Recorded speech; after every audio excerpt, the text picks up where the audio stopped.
Content warning for discussions on genocide, bombing, death, military, etc.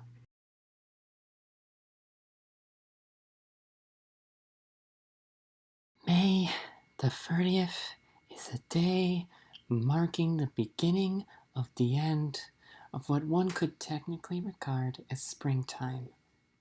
It is also a day in which every newspaper in the so-called United States of America displays that one notable headline, honoring them.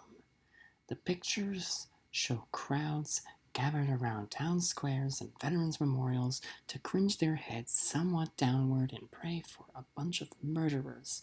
Yes, the thugs, the bombers, the drone strikers, the landminers, the cluster bombers, the vacuum bombers, the grenade launching criminals, the tracer ammunition lovers, the mass shooters, the incendiary device users with their Burmite in the palm, those fascists armed with surface-to-air missiles, anti-satellite weaponry, nukes, ballistic missiles, fighter jets, nuclear submarines, navy ships, and other torture devices. Who are these loathsome individuals? Exactly the troops in the military of the so-called United States. They are fascist thugs, murderers, bombers, landminers, and genociders.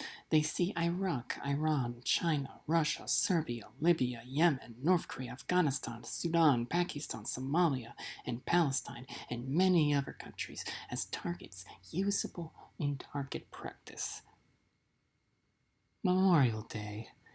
In 2022, it occurred amidst the de facto war against Somalia reinitiated by the president of the so-called United States, Joe Biden. You know, the progressive guy. The irony soars over the heads of the propagandized militarist masses.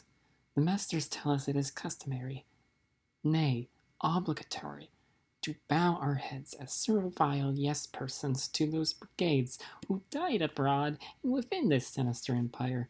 They tell us we have to do this yearly on Loyalty Day, great way to whitewash Workers' Day, Memorial Day, Flag Day, 4th of July, and Veterans Day. We have many holidays for crooks, yes. There is earnestly no country, no culture, no nation on this planet that spends a full 24 hours bowing to a gang of assassins and rapists. Not one.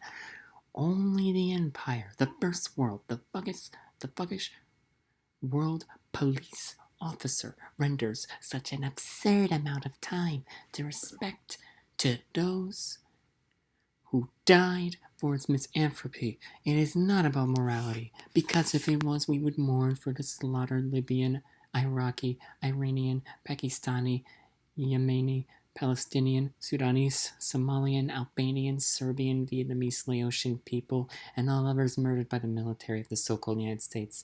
We would actually lament those people instead of the military.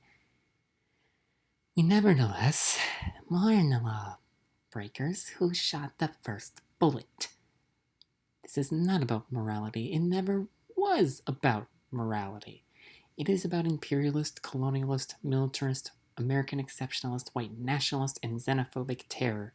Blood for dead brown children. Admiration for the bombers of hospitals and marriage ceremonies in Yemen. The masters need to sustain cultural hegemony if they desire to keep authority in their hands. In the dictatorship of the bourgeoisie under capitalism, bourgeois ideology and bourgeois psychology are widespread, notably inside the imperial core, such as the so-called United States, the terrorist empire glorifying Memorial Day.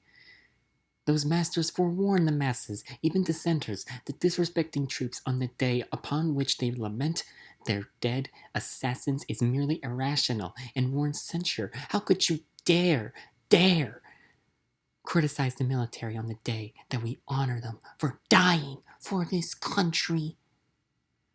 Those bourgeoisie overlords make such prattle to keep the Overton window as far as possible in the status quo, to make it seem impossible to dare resist terrorist empires, even whilst that empire honors its dead of betters. It wishes to keep you, the average civilian, the pro, bonded to its ideology, programmed by bourgeois psychology, incapable of thinking critically. You cannot imagine a world without the US military, or God forbid, a world in which there is the abolition of all militaries, a world without militaries, no militaries or war. And how is this the case? Days like Memorial Day demand you spend a full 24-hour day saluting those thugs who died and move you rightward just enough to embrace the troops and then become a war hawk yourself. It is deception. Do not fall for it.